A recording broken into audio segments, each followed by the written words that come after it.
My amplified unit, top of the morning, afternoon, evening, wherever you are in the world. Salute. What can you even say? What a wild week in the world of professional wrestling. You know, if there's one thing BC has learned in the over 5 years now that I've been creating content on this channel, I've learned that when it rains, it pours when it comes to the pro wrestling news cycle. When it rains, it pours. Where there's one big story, you ain't going to be able to have a moment to catch your breath because there's going to be another big story and probably another big story. They come in these gigantic waves. And starting back last Friday when Charlotte came back out of nowhere after 7 months gone, 1 minute fruit roll-ups, Ronda Rousey becomes champion, and whether you love the decision or not, whether you love her or not, whether you think this was a booking botch or it was the best thing in the world, it doesn't matter. It was very polarizing, and it was something that the wrestling world had to discuss.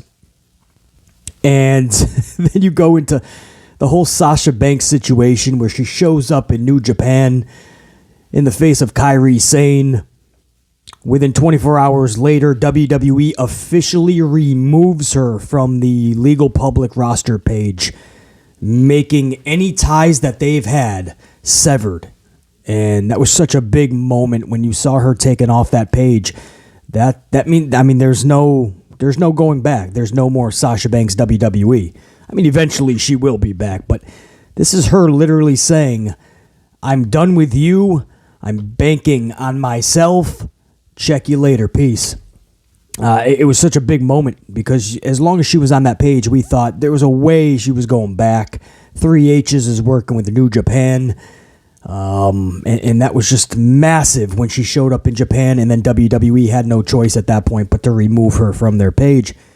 And then we didn't even have a chance to catch our breath on that story. Then we went right into Vince McMahon basically bullying his way back into where he is right now. And that's not shade. You know, some people are like, it's his company, he can do what he wants. He's not bullying anywhere. But no, that's literally what he did, guys. That's not... It's not me making it up. If you read everything that is now public, Vince McMahon and the interactions he's had with his own board of directors, his shareholders, the legal back and forth, what happened, guys, is he didn't get his way up front, and he did what he absolutely legally could do, and that's put himself back in this spot.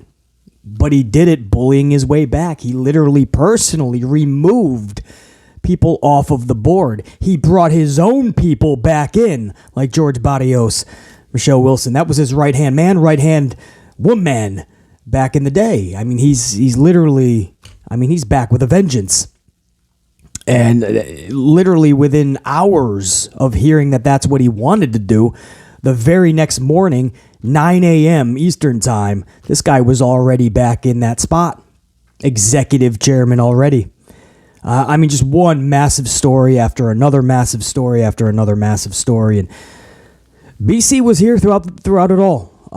This was one of those weeks where I had a very light schedule for everything else, and everything happened to work out fine, where I could do all of what I did on this channel, man. I could be there for you guys and deliver all of the content. I gotta be honest, when I ended that stream yesterday, man, BC was fatigued. I was burnt out. We put in nearly 15 hours of content this week, man. It was a lot. And I would have it no other way, man. And I really thank you guys, man, for choosing this channel to be your one-stop destination for all of the news, and especially stuff like this, where you know that BC really thrives on this type of stuff. The stock and all the numbers and the metrics and what does this all mean, and selling the company. And just this is my bread and butter. You know, I love discussing this type of stuff. So I know there was a lot of people that aren't able to catch the channel often. They work. Some of you guys tell me you got double shifts. You're going to school and working. But I saw a lot of old faces stop by and say, "What up, BC? Thanks for the coverage." So I want to issue that thank you right back to you guys. Thank you for stopping by and enjoying the content. And hopefully I informed you guys on what exactly is going on. And it doesn't stop. It's ever evolving, right? And just like now, for instance, the latest word that we're getting is it might not be a sale in the traditional sense, where other outside investors or whatnot are just going to buy WWE, and maybe Vince will stay at the top on the board or whatever. We're also hearing that going private is something that is on Vince's mind. Now, if you're wondering, can a private company that went public go back to private? If you are wondering if that can even happen, you came to the right place. Let me get a swig of coffee and I'll explain. So, the answer is yes. Vince McMahon can absolutely take this company back private and have, complete and utter 100% plus control of that company. And we know that matters more than money right now for Vince McMahon. That type of ego that you hold, that type of stubbornness and narcissism, all of that Vince harbors in, and he does. I've studied the guy. That's not even shade. That's who Vince is, man. There's no way he can stand a moment and let anybody else run this shit. That's why you're seeing what you're seeing now.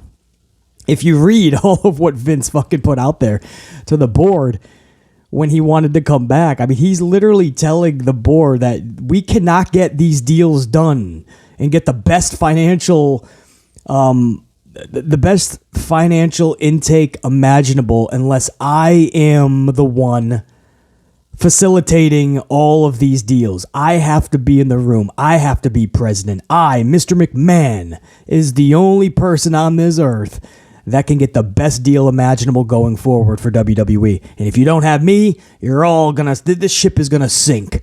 That's the words of a very, very, on another level, egomaniac. But that's always kind of been Vince. And that's somebody who would take a public company back private to get that type of control. Anyway, the answer is yes. A public company, and I'll just read the standard response for people that are wondering if you can go to public to private. The upfront response: a public company can transition to private ownership when a buyer acquires the majority of its shares. Shareholders have to agree to the sale.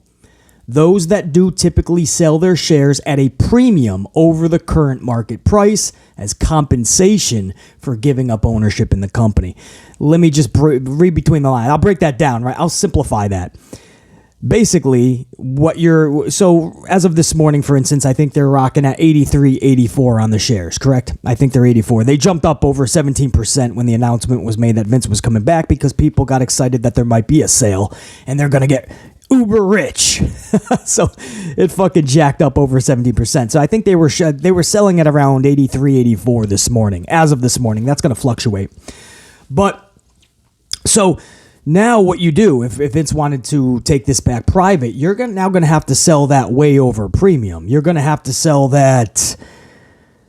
I don't want to throw a number out there because I don't know what everybody would agree upon. It's such a wild concept. I don't know what would be like a reasonable price, to be honest with you. I can't even believe that I'm talking about WWE going private again.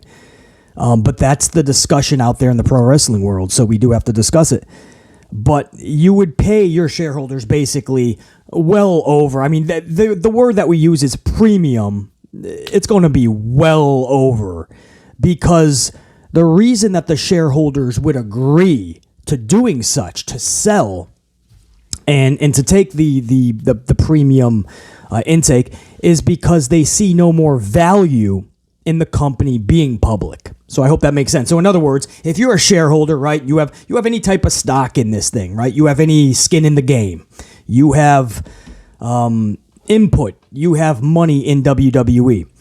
Now you're looking at two different ways to get your money back. You can stay in this thing, right? Stay in this stock and hope that it fucking just gains traction, right? WWE gains momentum and that fucking stock continues to rise, and hopefully one day in the future you can cash out and fucking be a rich person. The thing with WWE is it fluctuates so much that you're not going to see it really jump up that often, not at a high rate anyway. And you see it go down at times, it drops, man. So it's at 80 some odd now. You could see that thing at fucking low 60s. I've seen it upper 50s at times. So you can play that game, no doubt, and hope that it explodes one day in the right direction. Or you can just say, you know what? I don't see this really going anywhere. Let me take the cash out now. Vinnie Mac is paying all this fucking money at a super premium is what I'll call it. I'll take the cash now. So that's why they'll do that, right? And that's another thing, right? When, I'll give you another response up front. When a public traded company becomes privately held, the public company's shares are purchased at that premium by the investors of the company. The company is then delisted from the stock exchange where its shares were formerly traded. A company typically goes private when the shareholders decide there's no longer significant benefits to being a public company. So one way for the transaction to occur is for the company to be acquired through the private equity buyout. So that's the words that they use. I just wanted to give you guys what the actual standard definition is. When the shareholders decide that there's no longer significant benefits to a publicly traded company. BC just says when there's no longer value, or the value is not outweighing what you could get from the buyout. Hope that makes sense. So that's why, yeah, it could absolutely become... I hope I'm not making it too difficult on you guys, man. The short answer is yes, Vince can take this thing private. You just have to pay all... You have to buy out all of the outstanding shares, obviously. You have to buy out... the shareholders have to agree, and then you have to pay them all at the premium. I call it a super premium because I think it's going to be a hefty fucking price. But at the end of the day, if they can get that going, and I think The Rock would be with him. I think Nick Khan would stay in the game, and I think there would be investors as well. So even though he's private, he would have investors still, if that makes sense. You just wouldn't be public. But Vince McMahon would be that fucking... Vince McMahon would have more control than ever. The last time he had that type of control was when he was private before he went public. And you're talking about a guy right now who he said everything he does is about money right now. And that's where we've been seeing that for 10 years. Everything he does is for the bottom dollar, but it's become like monopoly money for him. He doesn't really care about the money anymore. It is about his ego now. It's about his own narcissism, his own stubbornness. I'll just say that it's overtaken any need that he has to acquire any more money. He doesn't need it. He knows that now. He knows that more than ever in his time away, even though he never truly left. But he knows that he's like, wait, this is mine. How dare I feel like I'm an outsider in my creation? And that is driving him right now. It's the bottom dollar. That's just the way they're playing the game, right? That's how you're keeping score and seeing if you're winning or not. The amount of money you're bringing in. But for Vince, it's like monopoly money. He's got so much of it. There's only so much more you can fucking do with this company. He knows that. He's been liquidating. And he's been successful at liquidating with the $1 billion Fox deal, the hundreds of millions of dollars from Saudi Arabia. He'll probably get another big deal from USA Network, even though they're dipping more toward $1 million and not up to $2 million. But he's great at liquidating as of the last 10 years. And he could probably do that another year or two before he's going to run into a lot of issues. But the money is just how he plays the game. It's all about his ego and how much he can control. And he needs to be in control. Has to be. A dude like Vince, and I've studied this dude, he has to be in utmost control. So if you think that... my point is, if you think that this company going private isn't a real possibility, you don't know Vince, and he will move mountains. He just showed you that. He just showed you. I mean, he just like that. When we first heard this a few weeks ago that he wanted to be back on the board and he was going to find a way to... I mean, people were laughing and going, he can't do that. He's got the investigation. It'll never happen. It's not just his say. And I was trying to tell people, you don't know what you're talking about. He can snap his fingers literally, and he's back on the board. He can snap the other fucking fingers, and he's back into an executive position if he wanted to. And guess what? He snapped. He was on the board. He snapped 2 minutes later. He's an executive already. He can snap again. He can own this thing. You don't understand. There's enough. There's no legal loopholes. He did everything beautifully. The way that this whole thing played out and the amount of shares and voting power that he was able to keep, this son of a bitch knew what he was doing. You can call Vince McMahon a lot of things, but this dude is still brilliant. I mean, he played everything, even when he was in trouble and in the investigation. On his exit, he set up all his ducks in a row. He put his family right there in the head spot, so when he comes back, he's good. When he came back, he brought his 2 fucking cronies, Barrios and Wilson, and he kicked out the 3 board members. I can't even tell you how perfectly played this was. It was like the perfect crime to get out and back into WWE. It's incredible, guys. So now we have 2 things on the table. Does he sell outright? And even if he sells, right? Even if he sells, people think that means he's gone because he's sold. No, it means the company is sold. The board would stay if everybody agrees to, and of course there's some legalities to it.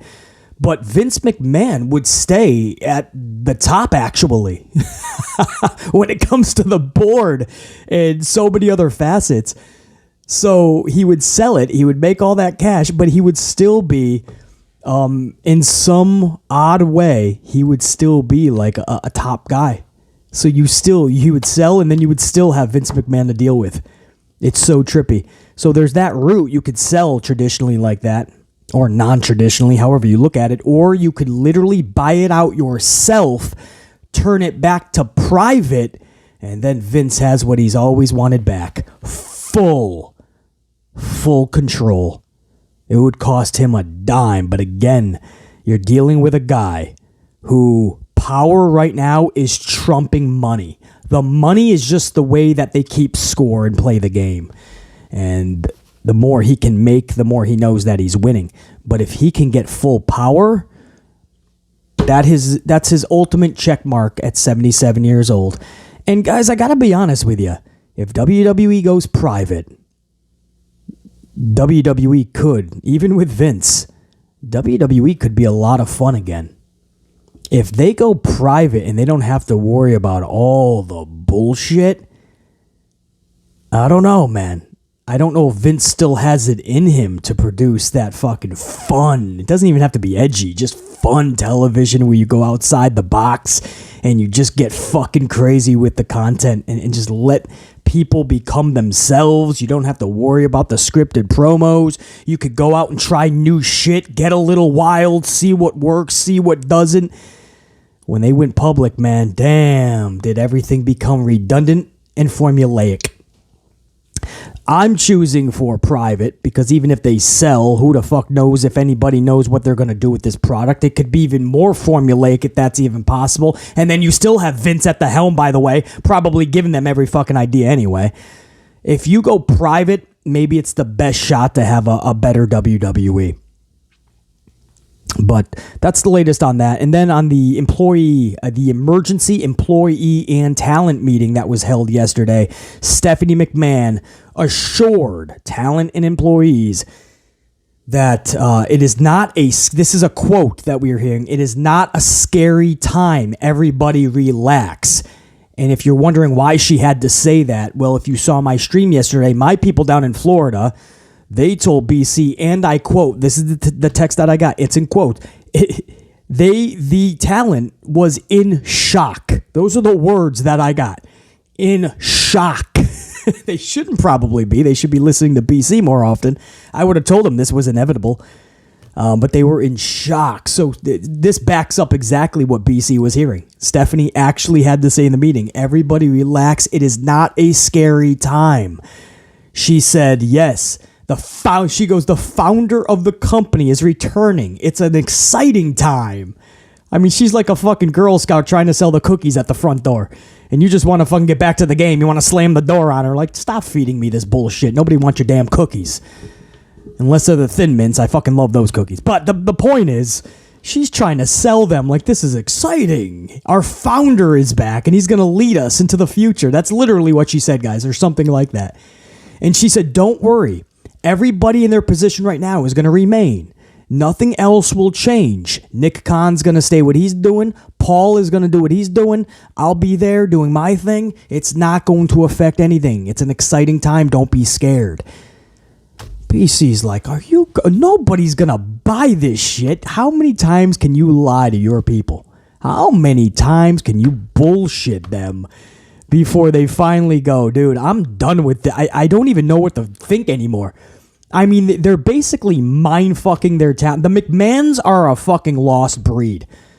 I feel so bad, actually, man. I mean, I honestly believe, even if you believe you have the perfect family, I believe there is an aspect where every family is dysfunctional. Mine beyond. Mine is beyond.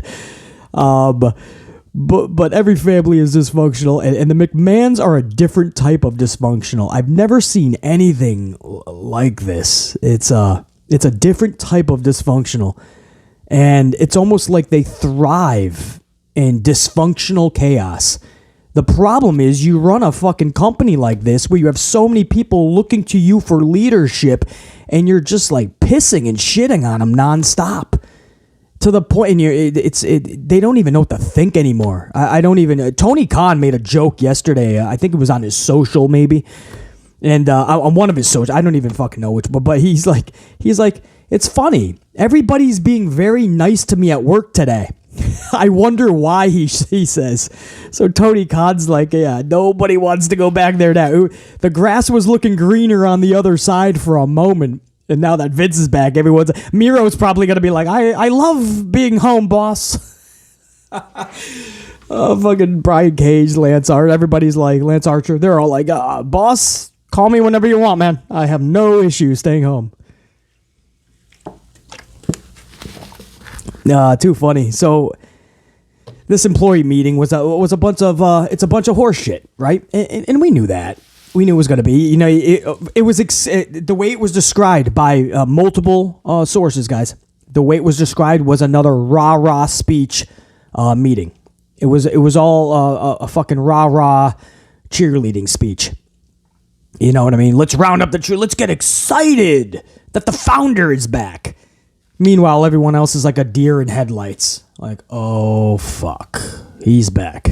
I'm sure people like William Regal are thrilled.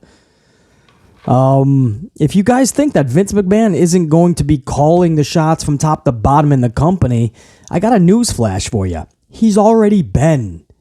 This is just official that he's back as an executive and leading the ship.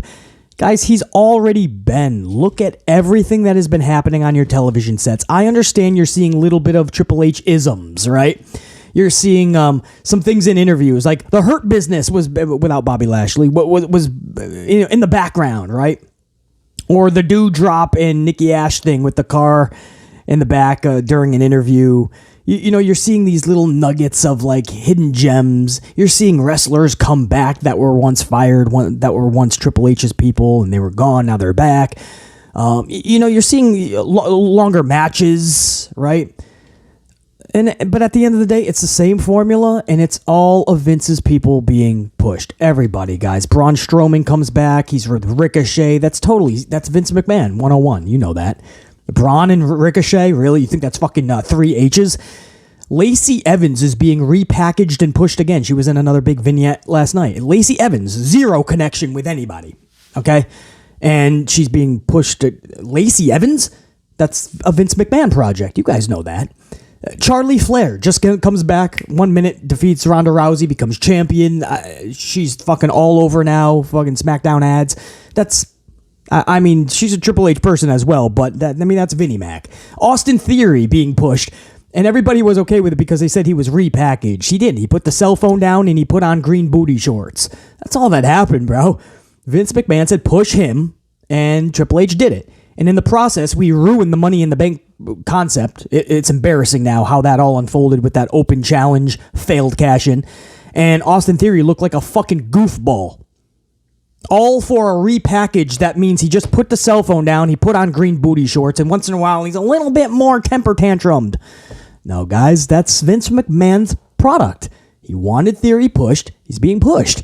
And people put on their rose-colored glasses and they're like, no, but this is a reinvented Theory. This is a resetted, repackaged Theory. No, it's not. That's the same Austin Theory. You guys just want to believe it's a Triple H Theory. Charlotte Flair, Lacey Evans, Austin Theory, Braun Strowman's back and doing this weird thing. I mean, this is all Vince McMahon 101. This is exactly what we'd be witnessing with Vince. Name changes, Sarah Logan comes back, but we can't have her Sarah Logan. She's got to be Van Halen. Mia Yim comes back. She's got to be Munchkin, whatever the fuck.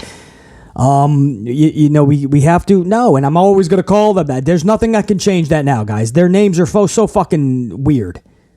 It's Mia Yim and Sarah Logan. If you want me to call them a different name, it's going to be fucking Munchkin and Van Halen. That's it. But do you think Triple H is changing names all of a sudden? That was a Vince McMahon thing. I'm just giving you guys a bunch of examples from the top of my dome piece. I could sit here and list 30 more. But those are the ones I always like to tell you guys because they're some of the more bolder ones. The more bolder, choices that you can go to and say, wow, that is all Vince McMahon. or 3 H's is identical to Vince. I'm not saying that there's not some H-isms and some power calls being called by H. No question. He's got more power and he's doing some things on the shows.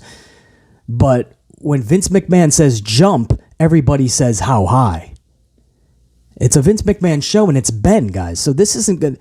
You're right. This doesn't change much. He's always been in control and it's going to continue to be that way. And because of that, we're always going to have a stifled product. Monday Night Raw will never truly improve until the old bastard is stepped aside or they go private and maybe they go bold. But until those things happen, you're going to get the same WWE. And Stephanie, I believe her all right. Everyone's going to remain in their roles. I believe that. What she's not telling you is Vince McMahon is going to be controlling those roles from top to bottom, left to right, start to finish, beginning to end, start of the day to the end of the day. It's his way or the highway. That's how Vince operates. He doesn't know any other way. There is no way that Vince McMahon can have a day go by where he is not having a directive over WWE creative control. He says it himself in the paperwork, and everybody says the same thing. He's going to be leading the new revenue fucking discussions going forward to get WWE the most revenue intake. What do you think their product is? Their product is the wrestlers, the professional wrestling shows. That's what he's selling. That's what he's trying to make the most money on. Do you think he's not going to have the final say on everything creatively? He knows exactly who he wants on the posters, on the billboards. When he goes into these meetings with Fox or USA or the sponsorship deals, everything in between, it's going to be his polished product and the faces that he wants at the top to be delivered. It's not going to be H. And H is going to go to McMahon and go, okay, this is what I have, boss. This is what you can go to the meeting with. I'm going to be pushing Drew Gulak. Drew Gulak and Ricochet are going to be our top stars going forward. And Vince is like, Drew, I love it. Love it. Drew's going to sell millions. It's not going to happen. Vince McMahon is controlling everything, top to bottom. I assure you of that, man. I've been following this enough. I've been studying this shit for decades. And I always saw Vince McMahon's blueprint, man. He never truly left. Never. I understand H has more power and he's calling some shit on the shows. You can see the H-isms for sure. A lot of it was bells and whistles, smoke and mirrors. You know what I mean? Just to give the illusion that it's a change. BC saw right through most of it, though. Anyway, guys, that's the latest. I know that was a lot. That was a very, that was just a lot. I totally get it. But it's ever evolving. You're probably going to hear a lot more in the next several days as well. And BC will be on top of it, I assure you. SmackDown last night, they were in Memphis. You had the Bloodline. Man, did that Sami Zayn Roman story, that plot thickened hardcore last night, bro. That was a big plot development. That's what we've been waiting for. That was one of those pivotal moments in this storyline. We're going to talk about it. They also had Charlotte Flair roll into Memphis, literally like a 1980s Barbie doll. What am I talking about? We'll go over it in this review. You also had Scarlett Bordeaux wrestle last night. Sign me up every day of the week, twice on Sunday. I'll be there for that shit, bro. We'll talk about Scarlett in the ring. We'll talk about the Bangers Brothers. That's right, a new tag team in WWE called the Banger Brothers. That could be taken so many fucking different ways. And wait till you hear who the two members of Bangers Brothers are. Oh, you'll get a kick out of this. And then Lacey Evans is continuing to be pushed, and that's going to be riveting throughout the wrestling world, I'm sure. Before we get into the review, The Rock, one quick story. The Rock is being, well, he's not being teased for the Royal Rumble. I'll say that. There's a new poster that's out for the Royal Rumble. And behind, on the poster, by the way, Charlotte Flair's right in the middle, man. Vince is leading the charge for fucking all these future revenue meetings, for sure. He knows the face that he wants in the middle. There's Charlotte. Underneath Charlotte is a big photo of Brock Lesnar, so Brock's going to be a part of Rumble at somehow. Probably come back and win the motherfucker, knowing Vince. Brock's in there, but there's all this electricity in the background. All this electricity. And a lot of people are now thinking, that's a Rock tease for sure. The most electrifying event in sports entertainment is what they're calling it. And the most electrifying event in sports entertainment, the Royal Rumble. And it's got all this electricity. Now, current betting odds in Vegas have Cody Rhodes winning at a 6-5, and then number 2 is Sami Zayn at a 5-4, and then you have number 3 is actually The Rock. So Cody Rhodes is the favorite right now. Sami Zayn's in at number 2, and then The Rock is 3. So that's the current betting odds. So there is a very good chance that The Rock returns and win this thing. But there's also a chance that Vince McMahon brings in Brock Lesnar to win the Royal Rumble. And if that's the case, as much as I like Brock, we'll all be collectively putting our dome pieces into a brick wall. That is not the way to do this, bro. If Brock Lesnar wins the Rumble, bro, Vince McMahon has to physically at that point just be removed. I mean, there's no other way, dude. You can't do that. All right, SmackDown. And before I get to this, man, I want to say thank you to everybody, man. All my Amplified unit. You guys, this whole week has just been wild. All these news stories. And I know I've thanked you a lot in the live streams especially, but this could be the final video of the week, I believe, until the Monday Night Raw review anyway, possibly. So, and if that is the case, I want to give you guys another big shout out and thank you. Every single one of you guys, man. My red team, go! And especially my gold team, my channel members, man. You guys, absolutely next level. I can't even tell you, man. At one point in the week, one of the big stories, I think it was the Sasha Banks story, we did a members only live, and you guys, it was almost like a regular live stream. I mean, you guys are rocking in the chat. We went almost 2 hours, but the love and support that you guys have shown, my gold team especially, man, I gotta give you a shout out, big time. And I will make sure at the end of this video, my gold status, my gold card members, I'm gonna give you guys a big shout out at the end of this vid for sure. Because you guys helped make this week just so fucking special, man. And you made it actually so much more fun to go live and break this news to you and dissect it and break it down. Without you guys, this is not what it is. You know, the channel isn't what it is. So salute to every single one of you guys, man. Even if you just fucking sit back and you just watch BC, right? You know, you're just a fucking... You know, you're just a viewer that just doesn't even smash the up. You just kind of you just watch. I'm not going to support at all. I will not press the up. You know, even you guys, you know, helping out the view fucking count. There you go. There you go. Thank you as well. But to all you guys that at least bare minimum smash that up, big appreciation, man. Honestly, on a week like this, it doesn't go unnoticed, and I very much appreciate you guys. And just what a week, doing this just over 5 years, creating content. This is one of those weeks where you kind of take a breath, you look back and go, wow, we did a lot. We fucking crushed it, bro. And man, it just gets you excited going forward. So, all right, that's my thank you to you guys. And my goal team, you guys will be getting that shout out at the end of this video for sure. SmackDown 1/6/23. The Bloodline starts the show. Roman Reigns tells Memphis to acknowledge me. And Memphis does, obviously. Memphis was on fire last night. That's one of those crowds that'll just cheer for anything, though, just give that. They'll take the fucking 24/7 title, you know what I mean? Not saying they necessarily want to see it, but they'll cheer for it, you know what I mean? Memphis just wants to show up and have some fun. Nothing wrong with that, man. So they acknowledge him.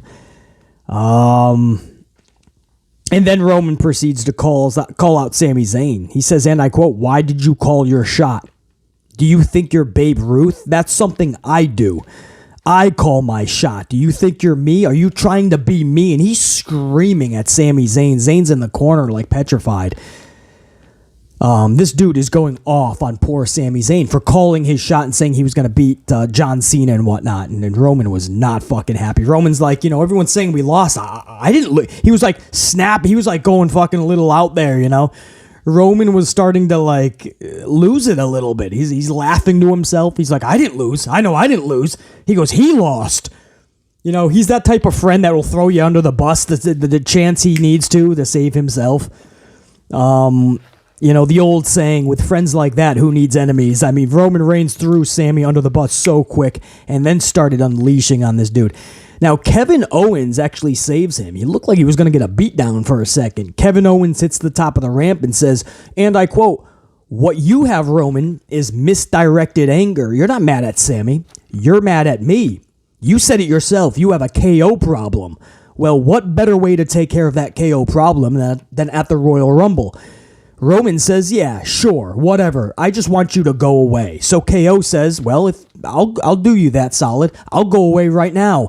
But I will see you at the Royal Rumble for that title. And Sami, I'll see you when you dig your balls out of Roman's pockets. That's the old Randy Orton line. Remember he told Triple H to get his balls out of Stephanie's purse?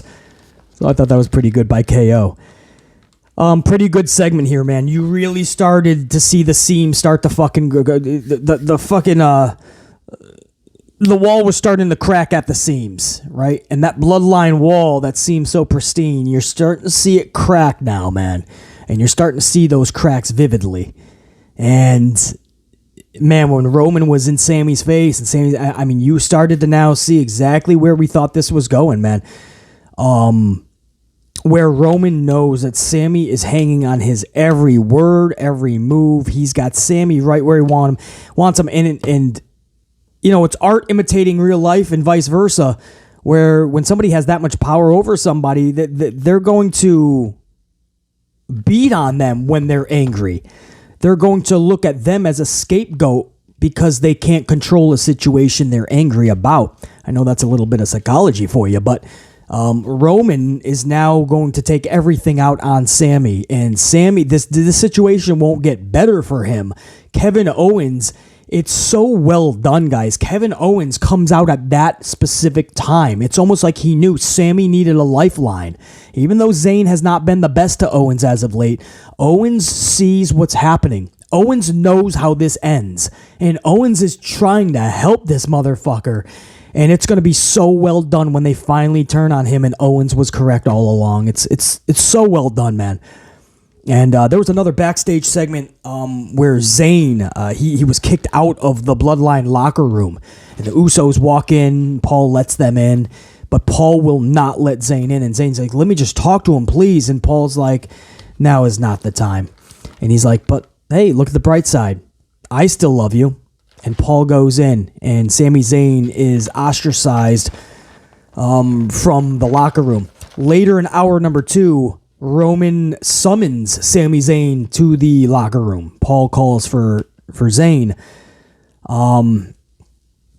And Zayn comes in. Now, Roman sets up Owens and Zayn for next week because he says this, I'm going to give you a chance to redeem yourself. He goes, you apologize to me, but I'm the one who, Owens was correct. I took my anger out on you, and I have to be a better leader than that. I have to learn how to control my anger.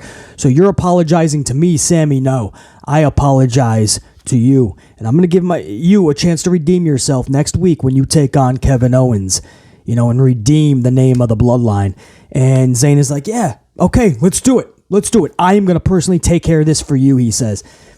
And well, I said I never need to see another Zayn Owens match again because I've seen a million. It's like New Day versus Usos. We know that they put on bangers, but there comes a time where I've seen the match so many times, I know what they're going to do before they even do it. There's only so many sequences you can do before they don't even realize they're doing the same ones over and over. I've seen so many Zayn Owens matches. Of course they're good, but I just never need to see another one. But because this storyline is so good, I'm looking forward to it. We know the match will be good, but now there's a really, really intensely good story attached to it. And what happens stemming off of the match is even more important going into the match. So I'm okay with that for sure, and we know that there's no way Zayn is going to win this thing, I don't believe, and that is going to further deepen those cracks that are already formed in those seams of that wall. It's going to be it's just being so well done, guys. It truly is. So that was all the Roman stuff with Sammy, and at the end of the night, the Usos were in a tag team title match with the Banger Brothers. The Bangers Brothers. I think there's an S after, so the Bangers Brothers. Drew McIntyre and Sheamus. I can't make that up. They put Sheamus and Drew together, and they call them the Bangers Brothers. Like the fucking Mighty Ducks. You ever see the Mighty Ducks movie, the original movie? I think it was the Basham Brothers. I don't know, man. That's a little better than Bangers Brothers. Anyway, we'll get to the tag title match a little bit later, man. Charlie Flair then arrives to the arena in a white convertible. Bro, this screamed 1980s Barbie. All she was missing was Ken in the passenger seat, Where's fucking Andrade, right? I mean, Tony Khan's not using him. I know there was a little minor injury, but put him in the passenger seat. There's Ken. She shows up in a white convertible. This fucking blonde-haired, big-boobed fucking chick riding up in a white convertible in the Memphis. She gets out. She's like, hey, Ken, where are we going? Bro, I'm a Barbie girl in a Barbie world. Life's fantastic in plastic. That's a real song, by the way, from I think the 80s, 90s, man. It's literally called, I think it's called I'm a Barbie Girl, man. And I couldn't help but think of that song when she was riding up in the fucking white convertible. I'm like, oh my God, they're really making her a Barbie.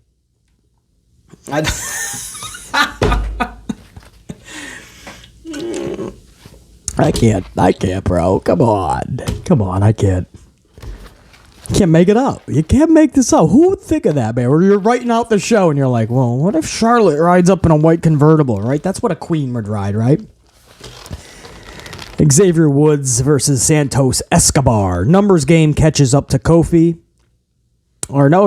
Was it? No, it was Xavier, wasn't it? No, it was Kofi. Xavier Woods was on the outside. That's right. So numbers game catches up to Kofi.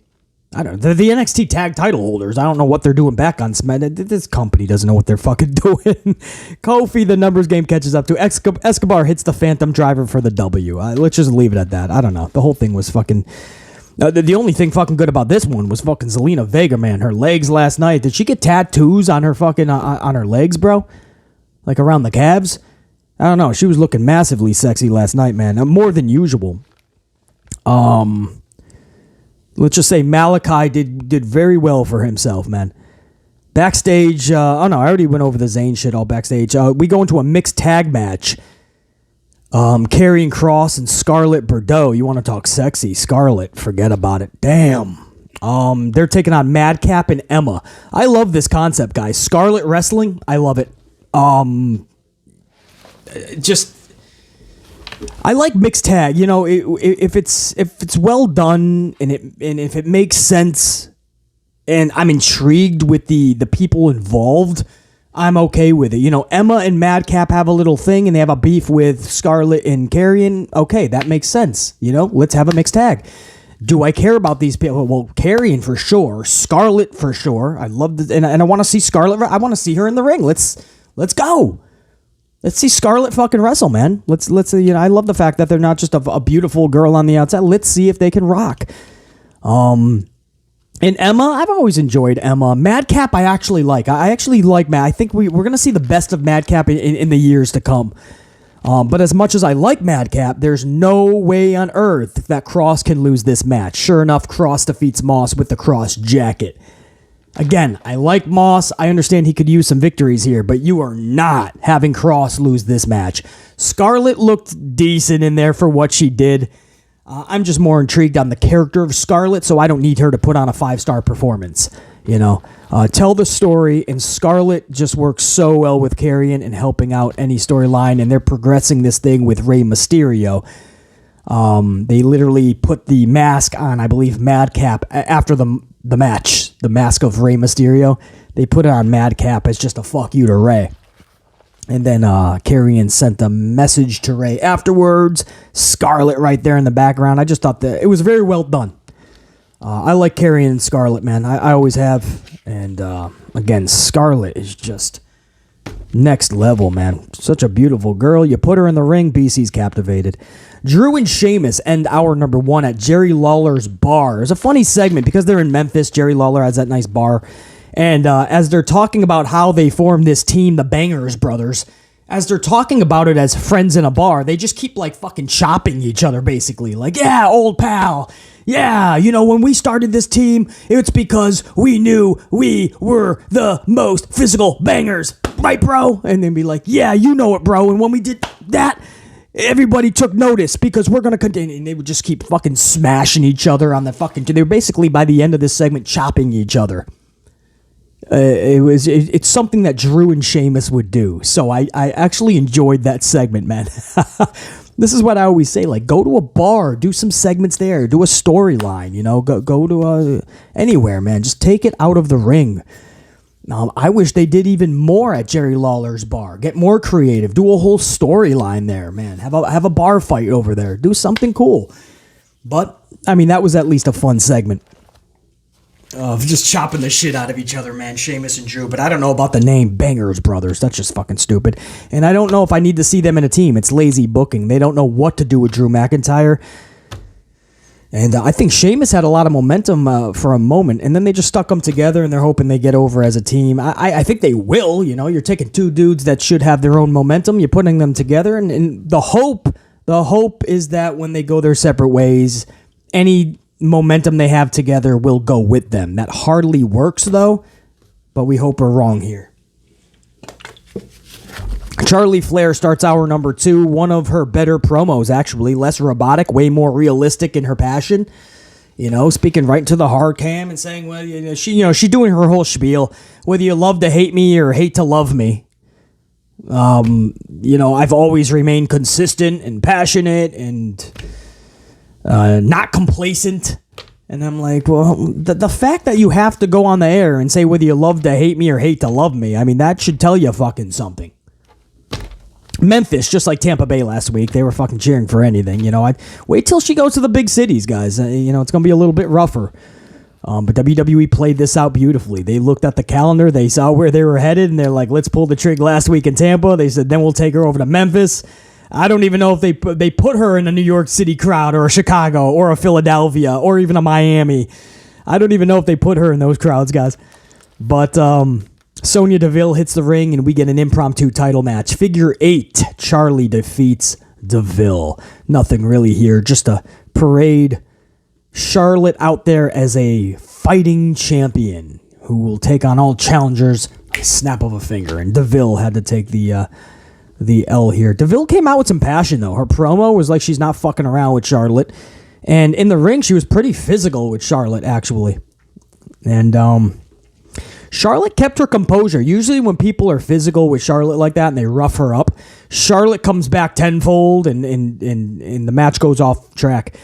Charlotte kept her composure. There's a little bit of a different Charlotte I'm seeing in her promo and in her in-ring work. I mean, if I continue to see that, I'll just leave it at that. I'll leave it there because you can go another half an hour on it, man. I'll just leave it in a positive way. You know what I mean? If for anyone says that, oh, I'm so hard on Charlotte, well, there's your positives. You know, I saw some positives last night. I hope to see more of that going forward. I really do. Royal Rumble qualifying match. Ricochet versus Top Dolla. Royal Rumble qualifying match? What the fuck? Are we going to have 30 qualifying matches? I don't understand this. You're not going to have all 30 dudes qualify and all 30 ladies qualify. Seriously, otherwise, how does this work? Do 10 qualify through matches? And then another 10 have to give Vince McMahon $50 Olive Garden gift cards? Another 5 wash VKM's car every Sunday? And another 5... another 5 have to fucking say that they're excited to have the old bastard back at work? They have to lie through their teeth. That's how they qualify. I mean, is that what we're doing, right? 10 qualify traditionally. 10 fucking have to give $50 Olive Garden gift cards. 5 wash VKM's car every Sunday. And 5 have to say they're actually excited to have Vince back. There you go. That's how you get your 30. You're not going to have 30 qualifiers. You're not going to. You're not having 30 matches. I don't understand how this happens. Some people are going to qualify. Others are not. This makes zero sense, guys. Because there's no way you can do this in a few weeks. It's January 7th. The event is on the 28th. We're 3 weeks away. You're going to somehow have fucking 29 more qualifying matches? I don't understand this. And then the ladies haven't even started theirs. Or have they? Maybe they did last night. I don't even fucking know, man. Anyway, Ricochet defeats Top Dolla in about 90 seconds via a shooting star press. Michael Cole brought up Top Dolla's botch like 76 times before the match, guys. Michael Cole just wrecked Top Dolla. I mean, he is taking this botch to another level, dude. I feel bad for the guy, actually. Post-match, Hit Row turns straight heel, annihilating Ricochet. This was good and had to be done, right? Hit Row was going nowhere. And it's a damn good way to capitalize on that botch, right? Because at that point, they were already going nowhere. There was no buzz. People saw nothing in them. And then Top Dolla has this major botch. They became a fucking sideshow. A clown show. They really did. This was the only way to try to salvage them. Guys, the truth is, and I like Top Dolla, by the way, but a lot of people, this is one of those bringbacks that people are questioning. Why did Triple H do that? This is one of the, and I'm talking about the community, not just BC. I'm indifferent. Take it or leave it situation. You know what I mean? I didn't really cry that much when they came back, and I wasn't excited when they came back. So I'm down the middle on it. But what I see in the community, this is one of the biggest ones that Triple H brought back that people are like, that was stupid. Like Vince, yeah, ditching them really wasn't that big of a deal. Or bringing them back without swerve. It was like, yeah, you're bringing up a fucking shell of what they were. But this is what I see in the community. Like, a lot of people are like, this ain't it, Triple H. This ain't it. And you're starting to see, like, they just, it hasn't been good, man. It has not been good. So we hope that this complete heel turn, this new fucking, this new passion and rage in them can fucking propel them into something we care about going forward and something good for them.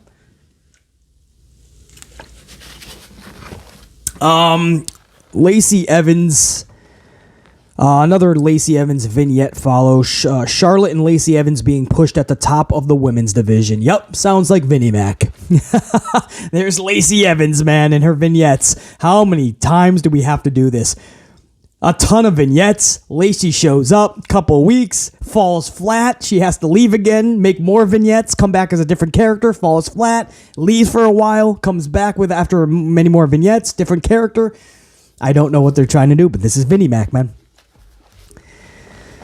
And then we go into the main event, Usos versus Drew and Sheamus, the Bangers brothers. You know there's no tag team division when they throw Sheamus and Drew together and give them an instant title match. But then again, we just got that with Owens and Elias a couple weeks ago as well. So there's just no tag division, man. The only thing worse than the men's tag division in WWE is the women's tag division in WWE. That's completely non-existent. Anyway, good fun match. Drew flies over the top rope and Cole says, and I quote, "Now that's how a big man flies."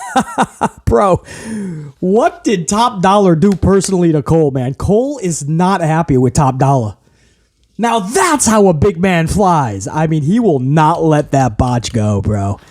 I think Cole seemed probably is a little bit embarrassed, right? Because when that botch happened, Cole was like in the middle of going how awesome it was. He's like, oh my goodness, over the... Oh, that's why you shouldn't do that often. But Cole was in the middle of like really selling it, and then Top Dollar flopped and became Flop Dollar. So maybe Cole is just pissed off that he made him look bad. I don't know, but he fucking scorned Michael Cole because Cole will not let this go. Solo takes out Drew on the outside, and that allows the Usos to roll up Sheamus for the W. No, like both Usos rolled him up, and you're thinking, how is that legal? Well, you got to watch it, man, because let's just say there was some leverage on the outside as well, but it was a fruit roll-up, because we haven't seen those already in 2023. JR9 Gaming, I don't know where we're at, but it just seems like we've seen a bunch already. Maybe it's only 2. Ronda just got it last Friday. I don't know if Monday Night Raw has had any yet. I forget, and that's probably by design. I probably subconsciously made myself forget. But we got another fruit roll-up last night. Big boy Sheamus. At least this one, there was some leverage, 2-on-1, but still. And that's how we ended the show, guys. The Usos win the tag retain the tag titles. Of course, that's the call. You do not have them drop the titles on a SmackDown after holding it for that long with WrestleMania around the corner. Definitely not. Some people think, BC's starting to think, maybe FTR shows up to WWE, wins the tag titles from the Usos. That would be WrestleMania worthy. And then we ended the show. I'm glad to see champions win, right? Whether it's a championship match or just a non-title match, champions winning. So it's good to see the Usos win because they're champions. It's also good to see the Usos win because it's the fucking Usos, and they're always usually losing matches, even as champions. Go figure. And it's good to see the Bloodline come out as the ultimate fucking winners. The funny part is during this match, They showed backstage because Roman wanted Sami Zayn to be there with him to watch it on the TV. And there was, when they first went back there, Zayn had a thing of popcorn and he's enjoying the match. He's trying to give it to Roman. Roman's looking at him like, get your fucking popcorn away from me. Paul Heyman's like, really? Although there was a moment where Paul Heyman was going to sneak a piece of popcorn. It was actually funny. But they're acting like Sammy's the only one going nuts with them. Then they cut back to it when the match was really kicking in, and they all have a bucket, their own bucket, and they're like all into it. Roman's like a kid watching his fucking favorite fucking Monsters Inc. movie. Roman's all into, they're all chowing down. It was actually pretty fucking funny, man. Yeah, and that's SmackDown. So, as far as newsworthy, I mean, the plot line with Sami and Roman would take top precedent. That's the biggest thing, man. That really kicked another gear last night.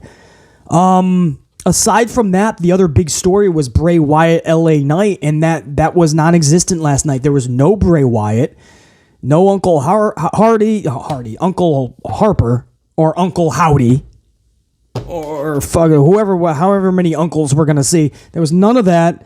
There was LA Knight for about 30 seconds in a good little backstage promo. Yeah, just talking about destroying Bray Wyatt, and that's just a prelude to what he's going to do in the Mountain Dew match at Royal Rumble.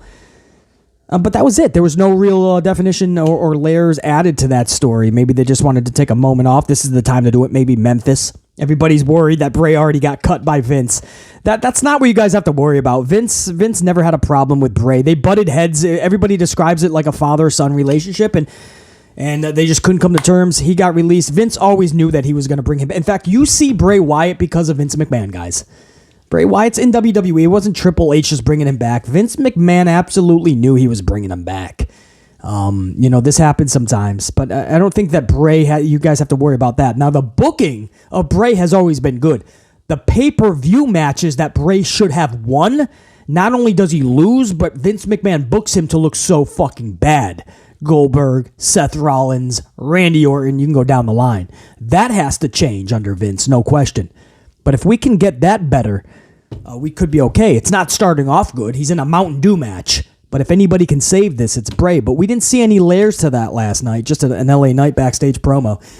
Other than Sami Zayn and Roman, I guess there really wasn't anything else newsworthy, man.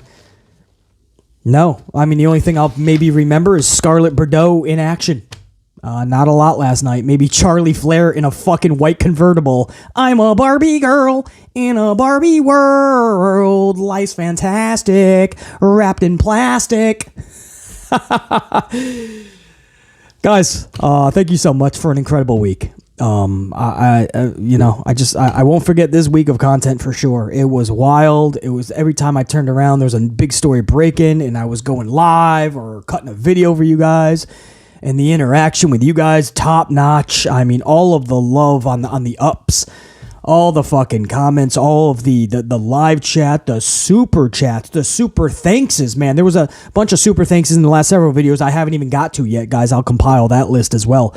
But to the super thankers down below, on that tip thanks fucking button that they have down below, you guys fucking showed up on that. The super chats, the gold members, man, the channel members. We are nearing 100, and we just started that last week. In fact, if you don't mind, on the way out, there's only one way that I would end this incredible week of content, and that is saluting my gold card members, my channel members. Gold team, go! To every single one of my gold team, I mean this, dude. Thank you for the love and support. Thanks for everything you contribute to the channel. Let me give you a proper salute right now on the way out. BC, top guy, I'm out. Amplified man saying, check you. Think, be, live, amped always. Gold team. Salud.